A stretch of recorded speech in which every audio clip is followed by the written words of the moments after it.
që kryeministri sot ishte këtu, pasi është i vetmi kryeministër në botë i kapur në flagrancë në mashtrim, kur vetë ka deklaruar se drejtoresha e Akshit është një njeri që s'ka as shtëpi, as makinë, aq keq ishte puna sa disa socialistë filluan të hapnin një faqe GoFundMe për Mirlinda Karçanaj.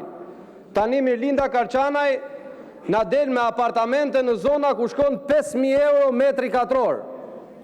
Nga ana tjetër, vjedhjet dhe abuzimet e asaj që vetë Edi Rama ishte krenar si institucion dhe e ka thënë publikisht pas nisjes së hetimeve për Akshin, tha është institucioni më i mirë që ka punuar më mirë se kudo herë tjetër, ai institucion ka prodhuar sheikun e parë në Shqipëri, Ergys Agasin, i cili kishte nga një pyll në çdo qytet të Shqipërisë dhe në çdo pyll kishte nga një vil. Për mos thënë pastaj për dhjetra llogari bankare miliona euroshe. Por ku këta sklevërt e Edi Ramës kishin qindra miliona euro dhe kishin gjithë të pasurit palujqme, sa pasuri ka shefi i tyre, Edi Rama?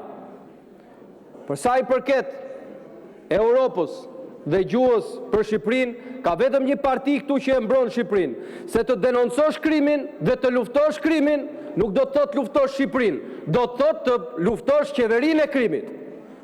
Pikërisht me këto denoncime janë arritur disa hapa, disa nga ata mafioz dhe kriminal që ju i bët investitor strategjik që sot janë burg fal denoncimeve të kësaj opozite. Dhe sot kryeministri duhet ishte këtu dhe të na tregonte se si i mbrojti dhe pse i mbrojti publikisht edhe pas hetimit, edhe Mirlinda Karçanajn, edhe Ergys Agasin. Dhe sot kjo duhet jetë temë diskutimi. Pra ai fshihet, kurse ju që flisni për Europën, shpresoj shumë mos shtohen ato kushtet. Por gjitha gjastat janë që shtohen kushtet dhe ka vetëm një fajtor për shtim kushtes. Dhe nuk është Shqipëria. Nuk janë qytetarë shqiptar, por është kjo qeveri që shtohen kushtet sepse duhet mbroni këta kriminal dhe mafios. Duhet mbroni këta që janë pasuruar si askush tjetër në kurriz qytetarëve me prokurime dhe me tendera të pafundme në institucionet që drejtoni ju. Jeni ju ata që i shtoni kushtet, jeni ju ata që bllokoni integrimin. Integrimi i Shqipërisë në BE ka vetëm një shpresë dhe ajo është largimi juaj. Zoti Eno Bozdo.